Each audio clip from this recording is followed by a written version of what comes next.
heading into Memorial Day weekend, some of you may be planning crab feasts, so you'll want to tune into this story.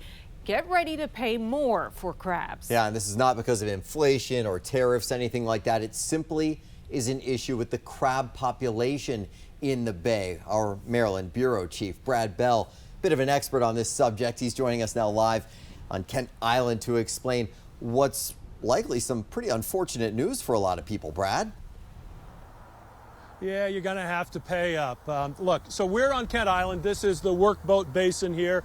The watermen here right now are transitioning from the winter oyster season and getting ready to go crabbing. So not a lot of them have been out yet to see what they're going to find. But the research is showing that they're not going to see as many crabs as they are used to. And so when the crabs that are harvested by these guys make their way to the market, you're going to see higher prices. At Captain White's Seafood in Oxon Hill, the reality of the early season crab supply is written right there in big numbers. Customers seeing it right away. Prices have gone up, really. I mean, supply and demand. And unfortunately, the supply side of that equation is not going to favor lower prices anytime soon. Each winter, scientists head out on the Chesapeake Bay and drag baskets along the bottom and count the crabs they catch. The result is an annual estimate of the total crab population. The results this year are in, and they are bad. Just look at the graph. For 6 straight years, the count has been below average, with this year's estimate of 238 million crabs, the second lowest on record. Biologists at the Chesapeake Bay Foundation say the number is cause for concern, and they're calling for stricter harvest regulations.